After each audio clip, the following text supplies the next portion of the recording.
आज आपण कोणतंही वाटण न घालता भिजवलेल्या वाटाणा बटाट्याची मस्त झणझणीत भाजी बघणार आहोत।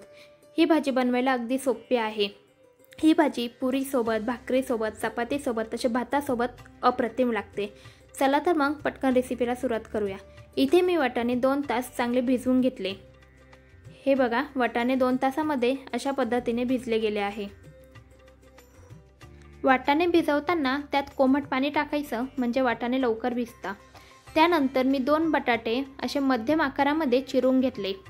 ते बटाटे ह्या वाटाण्यामध्ये टाकून घ्यायचे आणि त्यात पाणी टाकायचं, म्हणजे बटाटा लवकर काळा पडत नाही। त्यानंतर कढईमध्ये इथे मी 3 मोठे चमचे तेल टाकून घेतलं। तेल चांगलं गरम झाल्यानंतर त्यात 1 चमचा मोहरी टाकायची। मोहरी तडतडल्यानंतर 1 चमचा जिरे टाकायचे। जिरे देखील चांगले तडतडू द्यायचे। त्यानंतर काही कढीपत्त्याची पानं आणि आलं लसूणची पेस्ट टाकायची। हे व्यवस्थित परतून घ्यायचं। आलं लसूणची पेस्ट व्यवस्थित परतल्यानंतर बारीक चिरलेला कांदा टाकायचा। इथे मी 3 मीडियम आकाराचे कांदे बारीक चिरून घेतले आहे। ते यात टाकून मीडियम गॅसवर हा कांदा व्यवस्थित परतून घ्यायचा। हे बघा, कांदा असा लाल होईपर्यंत व्यवस्थित परतायचा। कांदा परतल्यानंतर इथे मी 2 मीडियम आकाराचे टोमॅटो बारीक चिरून घेतले।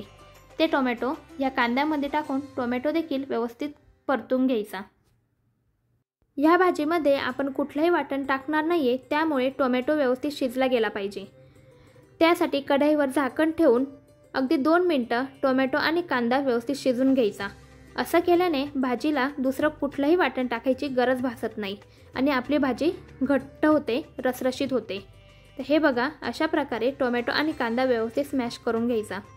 तुम्ही बघू शकता, झाकण ठेवल्यामुळे कांदा आणि टोमॅटोला मस्त तेल सुटलंय। आता यामध्ये मसाले टाकून घेऊ। 1 चमचा लाल मिरची, 1 चमचा गरम मसाला, 1 चमचा किचन किंग मसाला, 2 चमचे काश्मीरी मिर्च पावडर आणि त्यानंतर अर्धा चमचा हळद टाकली।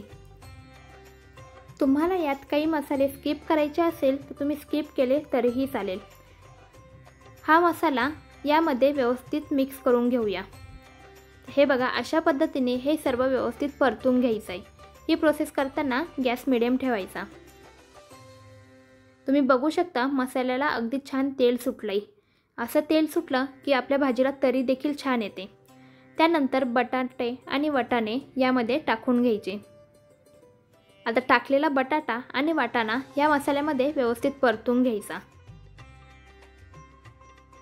मीडियम गॅसवर संपूर्ण बटाट्याच्या फोडीला आणि वाटाण्याला हा मसाला लागला गेला पाहिजे। अशा पद्धतीने सर्व व्यवस्थित मिक्स करून घ्यायचा। त्यानंतर हे आपल्याला 2 मिनिटांसाठी शिजून घ्यायचं आहे। त्यासाठी कढईवर झाकण ठेवायचं आणि अगदी 2 मिनिटांसाठी कमी गॅसवर ही भाजी आपल्याला पहिले शिजवून घ्यायची। तर हे बघा, 2 मिनिटांनंतर आपली भाजी थोडीफार शिजली गेली आहे। यामध्ये आता चवीप्रमाणे मीठ टाकून घ्यायचं आणि पुन्हा एकदा ही भाजी व्यवस्थित मिक्स करून घ्यायची।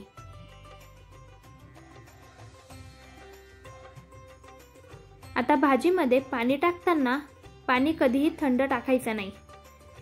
थंड पाणी टाकल्याने भाजीची चव जाते, पाहिजे तशी भाजीला टेस्ट येत नाही।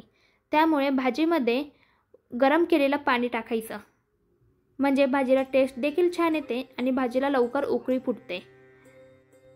पाणी टाकल्यानंतर ही भाजी पुन्हा एकदा मिक्स करून घ्यायची आणि कढईवर झाकण ठेवून ही भाजी आपल्याला 5 ते 6 मिनिटं शिजून घ्यायची आहे।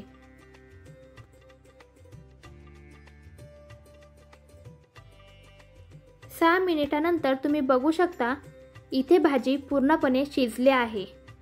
कुठलंही वाटण टाकलं नाही तरीही भाजी अगदी घट्ट बनून तयार झाली आहे।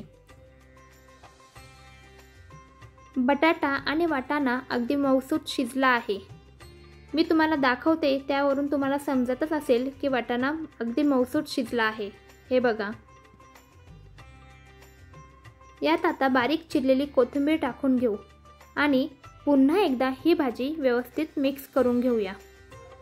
हे बघा, अगदी सोप्या पद्धतीने आणि कुठलंही वाटण न टाकता वाटाणा बटाट्याची भाजी बनवून तयार झाली आहे।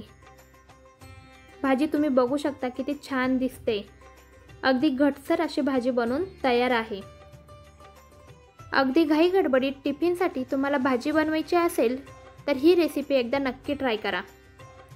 आजची वाटाणा बटाट्याच्या भाजीची रेसिपी तुम्हाला कशी वाटली ते मला कमेंटमध्ये नक्की कळवा।